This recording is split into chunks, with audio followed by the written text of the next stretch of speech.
مشاهدي قناة تميز في مادة الرياضيات، مرحبا بكم من جديد. إذا نتمنى تكونوا استفدتم من الفيديو الأول الفيديو الثاني حول مستوى الأولى إعدادي. دوزنا للفيديو الثالث. الفيديو الثالث سوف يتعلق بالأنجل alterne interne formé par deux parallèles. إذا بالنسبة للفيديو الأول كنا تكلمنا على أنجل alterne interne لكن بلا مستقيمان متوازيان، يعني مستقيمان كيف ما كانوا. ثم بعد ذلك في الفيديو الثاني تعرفنا على انجل كوريسبوندون، نفس الشيء كذلك بدون مستقيمان متوازيان، مستقيمان كما كانوا. دابا غنحاول نتعرفوا على الجديد، هو انجل alterne interne formé par deux parallèles. اذا نذكروا قلنا بالنسبه للانجل alterne interne، هاد الانجل هادي، فلونجل alterne interne ديالها معها هي هادي. هادو سو سون دو زونغل alterne interne. كذلك هادي لونجل alterne interne اللي معها هي هادي. إذا قبل ذلك نحاول أن نذكر كيف ننشئ مستقيمان متوازيان. Comment on construit deux droites parallèles. Pour construire deux droites parallèles, il faut utiliser l'équerre، يعني خصنا نستعملوا المثلث. إذا ترسم واحد المستقيم، نحاول نستعمل، إذا خصني نستعمل المسطره والمثلث، لكن باش نسرعوا شويه نحاول نسطر بالمثلث. إذا غادي نرسم واحد المستقيم أولا. On va construire une droite D1 ثم avec l'équerre غادي نحاول نرسم واحد المستقيم تنسميوه مستقيم مساعد، تنديرو بخطوط متقطعه. ثم تنرسموه خصو يكون بيربونديكولار، عمودي على المستقيم D1، وغادي نعاود نرسم مستقيم اخر عمودي على المستقيم المساعد.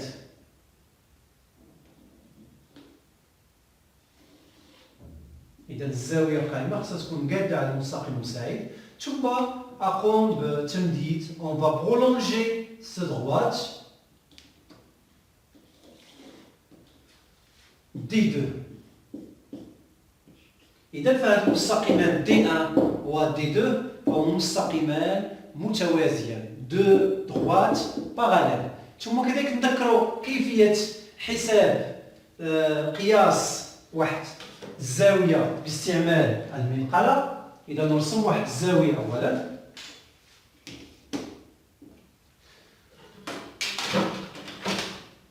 إذا نسميها A O B. إذا هذا تنسميوه لو سومي د لونغل. O c'est le sommet de l'angle. OA et OB sont les côtés de l'angle، يعني طرفي ضلعي الزاوية، les côtés de l'angle. إذا لو بغيت نقيس هذه الزاوية باستعمال المنقلة، لو رابورتور، المنقلة هي لو رابورتور، تنوضع على المنقلة. إذا هذا الخط اللي هو موجود على المنقلة ولا المركز ديال المنقلة تنوضعو على رأس الزاوية. ثم هذا الصفر خاصو يكون منطبق على أحد ضلعي الزاوية، لي كوتي د لونغل خاصو يكون منطبق معها تماما. ثم بعد ذلك تنحاول تنقيس، تنعبر شحال عندي هنايا. إذا تمشي مع الصفر، 0 10 20 30 40 50 55 56 تقريبا 56 درجة. إذا القياس ديال هذه هو 56 درجة. إذا هذه الزاوية هذه فالقياس ديالها هو 56 درجة. إذا نمشيو الآن نرجعوا للباراغراف اللي عندنا. إذا بغينا نشوفوا الآن شنو هي العلاقة ما بين les angles alternes internes et les parallèles. إذا غنشوفوا واحد دو زونغل alterne interne، نحاولوا نلونهم. On va colorer deux angles alternes internes. par exemple هذه ثم هذه. نسميهم هنا للإشارة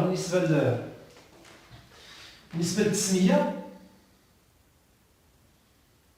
إذا بالنسبة للتسمية عوض ما هنا بالنسبة لهذه الزاوية هذه مثلا YAB، عوض ما نقول الزاوية YAB تنحاول نعطيها تسمية. مثلا نسمي هذه A1، هذه A2، هنا A4، هنا A3.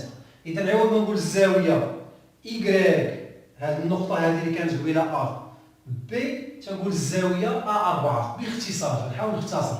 نفس الشيء كذلك هنا تنسمي هنا B1 B2 B3 B4. يعني تنحاول باش نختصر هذا، يعني فقط هنا الاختصار فقط. إذا لو نقول الزاوية X A1 Y تنقول الزاوية A1. إذا تنقول الزاوية A1 تنقصدو بها هذه، تقول الزاوية 4 تنقصدو بها هذه. نعم، إذا الآن بالنسبة للزاويتان A4 et B2 elles sont deux angles alternes internes. دابا غنحاولوا هاد الزاويتان غنحاولوا نبينوا بلي راهم زاويتان متقايستان، يعني عندهم elles sont égaux. إذا كاين جوج ديال الطرق، كاين الطريقة باستعمال المنقلة واللي هي طريقة بسيطة وهي اللي غنحاولوا نستعملوا، وكاين طريقة تعتمد على البرهان، يعني تعتمد على لا ديمونستراسيون. غنحاولوا ناخذوا واحد لو بوين اي كي اي لو ميليو de ce segment سمينا هذه ا بي، الميليو de ce segment لو بوين اي، وغادي نحاولوا نبينوا بلي هاد الزاويتان، هاد الزاويه مع هاد الزاويه فهما زاويتان متماثلتان. elles sont symétriques par rapport à I. وتنعرفوا بلا les deux angles qui sont symétriques elles ont le même mesure. إذا غنحاول نخليو هذه لا ديمونستراسيون، نمشيو نديرو الطريقة البسيطة، نعتمد فقط على المنقلة، نحاولوا باش نقيسوا هاد الزاوية هذه والزاوية هذه، نحاولوا نقيسوهم باستعمال المنقلة. إذا بالنسبة للزاوية A4 نحاولوا باش نقيسوا هاد الزاوية هذه A4. إذا تلاحظوا هنايا عندنا 100، عندنا 0 10 20 30 100 105. إذا قياس هذه الزاوية هو 105 درجة. إذا هذه الزاوية A4 القياس ديالها هو 105 درجة. نمشيو للزاوية B2 بنفس الطريقة، نحاول نوضعوا المنقلة بشكل جيد كما ذكرت سابقا. إذا الصفر يجب أن يكون منطبق مع ضلعي الزاوية. إذا تنمشيو الآن تنعبروا من هذه الجهة، عندنا 10 20 30 40 50 100. إذا 100 105. إذا نفس الشيء، فقياس هذه الزاوية هذه هو 105. إذا تلاحظوا الآن أن هذه الزاويتان المتبادلتان، نحاول نحيدوا كاع هادشي باش ما يديرش لنا واحد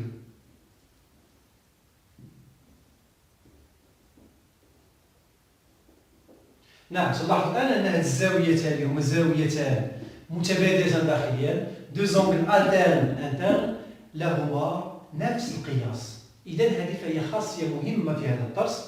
إذا كانوا عندنا زاويتان متبادلتان داخليا محددتان بمتوازيين وقاطع لهما، فهاد الزاويتان تكون عندهم نفس القياس. فإذا كانوا مستقيمان غير متوازيان ما تكونش عندهم نفس القياس. يعني مثلا إذا هذا المستقيم ما كانش متوازي، بطبيعة الحال هذه الزاوية ما غاديش تكون فيها، لأن هذا المستقيم اللي كان بحال هكا هذه الزاوية بطبيعة الحال ما غاديش تكون فيها 105. إذا ما غاديش يكون عندهم نفس القياس. إذا باش يكون الزاويتين عندهم نفس القياس، المتبادلين داخل يكون عندهم نفس القياس، خاص يكون مستقيمان مستقيمان متوازيان. إذا نمشيو لا بروبريتي. هذه سي بروبريتي intéressante. Si deux angles internes formés par deux droites parallèles coupées par une séquence, alors ces deux angles sont égaux. إذا بالنسبة لهاد لا بروبريتي راه كاينة في الكتاب ديالكم.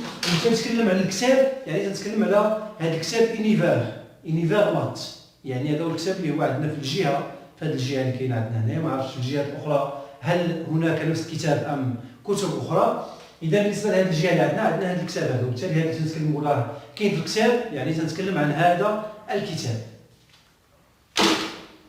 إذا هنايا عندنا غنحاولوا باش نشرحوا هذه الخاصية هذه. سي دو زونغل التيرن انتر، يعني إذا كانوا عندي زاويتان متبادلتان داخليا مكونتين من متوازيين وقاطع لهما، alors إذا هاد زاويتان فهما زاويتان متقايستان. هاد الزاويتان تكون زاويتان متقايستان. إذا كاين هاد التعبير ديال سي ألوغ. إذا سي تندير لي دوني ألوغ لو ريزولتا. Si deux angles alternes internes sont formés par deux droites parallèles coupées par une séquence, هادشي كلشي ce sont des données. هادو معطيات. إلا كان عندي هادشي alors فالنتيجة هي ces deux angles sont égaux. يعني هاد التعبير هذا راه مهم تيكون عندنا في الخاصيات. Si alors إلا كان عندي هادشي alors النتيجة هو أن ces deux angles sont égaux. إذا نمشيو لواحد المثال. نمشيو للمثال يعني نحاول نطبقوا فيه هذه الخاصية هذه. Exemple, on considère la figure ci-dessous. D1 et D2 sont parallèles, يعني D1 و D2 هما مستقيمان متوازيان. Et l'angle C1, sa mesure est 80. يعني القياس ديالها هو 80 درجة. إذا عندنا المستقيم D1 و D2 مستقيمان متوازيان، وعندنا هذا المستقيم دلتا هو قاطع لهما انسيكونت. مستقيم دلتا هو قاطع لهذين المستقيمين. إذا السؤال هو déterminer la mesure des angles suivantes A2, B1, D2, A1. إذا بغينا نحددوا الآن القياس ديال هذه الزوايا avec justification ديال لا ريبونس. يعني ما تقولش لي مثلا القياس ديال A2 تساوي هذا بدون جيستيفيكاسيون ولا تهز المنقله وتعرف. يعني ما نطلبش الان المنقله، غنحاولوا نحدوا القياس ديال الزوايا بدون منقله، يعني بلا ما نستعمل المنقله، لكن خصني نجيستيفي لا ريبونس اللي غادي ندير. يعني درت الزاويه قياسها 60 علاش؟ درت 70 علاش؟ درت 80 علاش؟ يعني اي قياس درت فعلاش؟ لماذا؟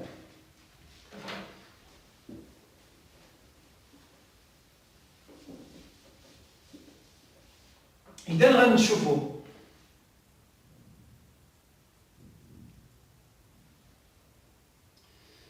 نشوفوا الآن نبداو بالزاوية A2. الزاوية A2 إذا تشوف الآن هذه الزاوية A2 اش علاقتها بديك الزاوية اللي عطاونا؟ الزاوية اللي عطاونا القياس ديالها، عطاونا القياس ديال الزاوية C1. إذا C1 إيكالا 80. A2 C1 هاد الزاويتين فهما elles sont deux angles alternes internes. Et les droites sont parallèles. Donc d'après la propriété, il a que les droites parallèles, alors les deux angles elles sont égaux. يعني أن هذه الزاوية A2 القياس ديالها هو 80 درجة. إذا غنحاولوا نكتبوا لا ريبونس.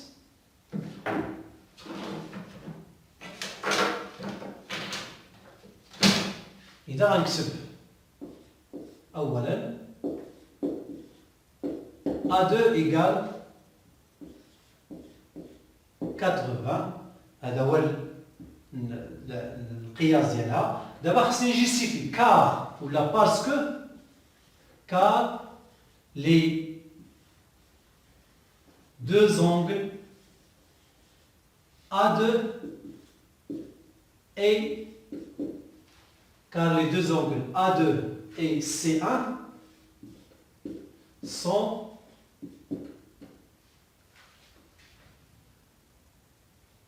les deux angles A2 et C1 sont formés, sont alternes internes, sont alternes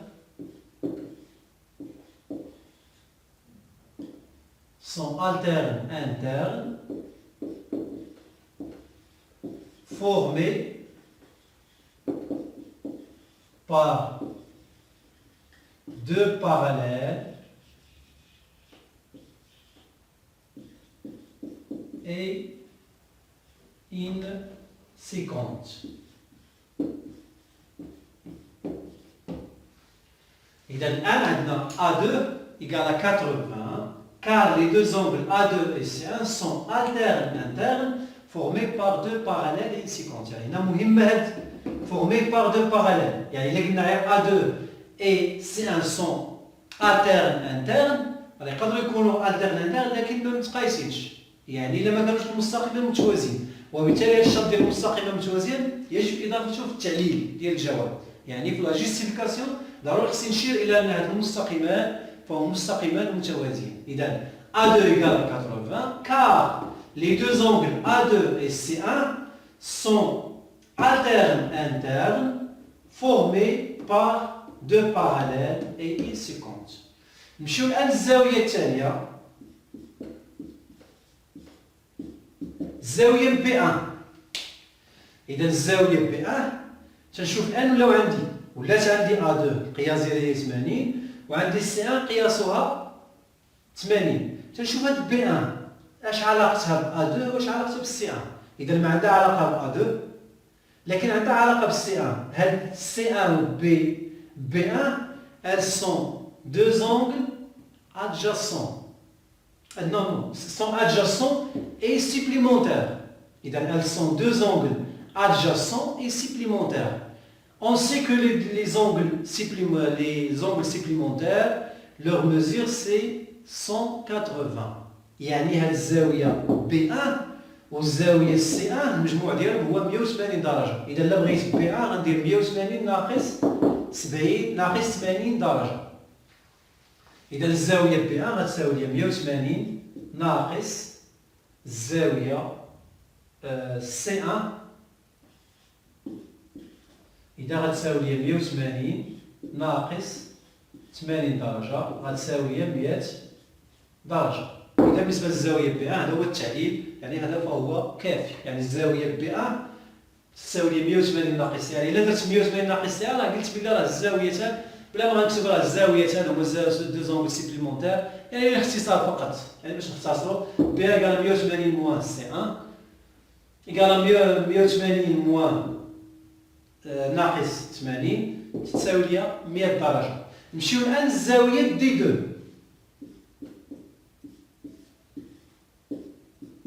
الزاوية D2 ها هي D2. تنشوف الآن الزاوية D2. إذا اش علاقتها بهذوك الزاوية اللي لقينا؟ عندنا الزاوية C1 ما عندها حتى علاقة بها، عندها علاقة مع A2 وعندها علاقة مع B1. إذا بالنسبة للزاوية B1 و D2 elles sont deux angles alternes internes formés par deux parallèles et se comptent. Donc D2 خاص القياس ديالو يكون بحال B1. ولا كاين طريقة أخرى D2 و A2 هادو تا هما elles sont deux angles supplémentaires et adjacents. يعني نفس الطريقة يمكن لي نستعمل هنايا. إذا هنا كاين جوج تعليلات، إما غنقول بلا هاد D2 و B1 sont deux angles alternes internes formés par deux parallèles et ils se comptent، ولا D2 تتساوي ليا 180 ناقص A2 يعني 180 موان A2.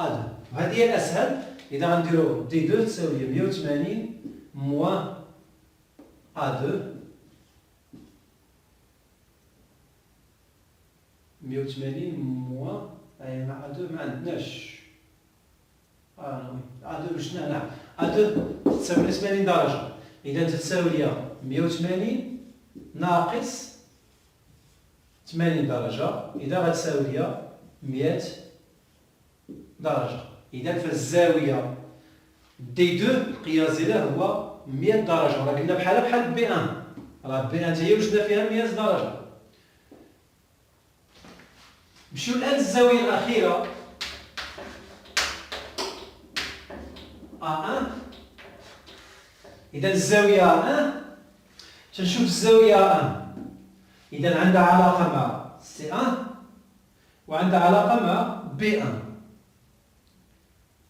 إذا فعندنا A1 و B1 elles sont deux angles adjacents supplémentaires لأن تيتواجدون على مستقيم واحد. وكذلك عندنا B1 وعندنا A1 مع C1 elles sont deux angles opposés par sommet.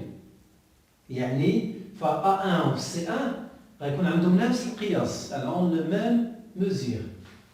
إذا غنحاولوا نستعملوه هنا جوج ديال الطرق هذيك باش نحسبوا القياس ديال A1 إما أن هادو سون دو زونغل opposés par sommet ولا هادي وهادي ب A1 و B1 سون دو زونغل adjacents supplémentaires. إذا نستعملوا هذا ديال سون دو زونغل opposés par sommet. إذا A1 égale A1 égale à 80 car les deux angles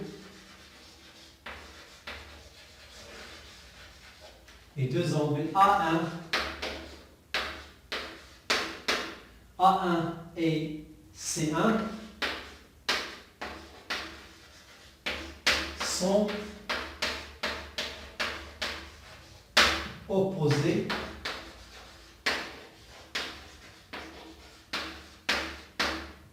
par sommet. Et les deux angles A1 et A2 sont opposés par sommet. إذا نشوفوا الآن نحاولوا نستخلصوا شي خاصية أخرى انطلاقا من هذا التمرين هذا نحاولوا نستخلصوا شي خاصية أخرى. شوفوا الآن هذه الزاوية A1 et A2. إذا A1 وجدنا فيها 80 et A2 حسبناها حتى هي لقينا فيها 80 وهاد لي دو زونغل هادو elles sont deux angles correspondants. Alors si on a deux droites parallèles et inséquentes, elles déterminent deux angles correspondants de même mesure. يعني هاد الزاويتان هادو اللي هما لي زونغل كوريسبوندون اللي تيكونوا متوازيين وقاطع تكون عندهم نفس القياس كما شفنا مع الزاويتان دو زونغل التيرن انترن يعني تكون عندهم نفس القياس. اذا هنا عندنا خاصيه ثانيه هو si deux angles correspondants sont formés par deux droites parallèles coupées par une séquence alors ces deux angles sont égaux. يعني تكون هاد الزاويتان هما زاويتان متقايستان. إذا بهذا نكون قد انتهينا من هذه الحصة. نشكركم على حسن انتباهكم وإلى اللقاء إلى حصة مقبلة إن شاء الله.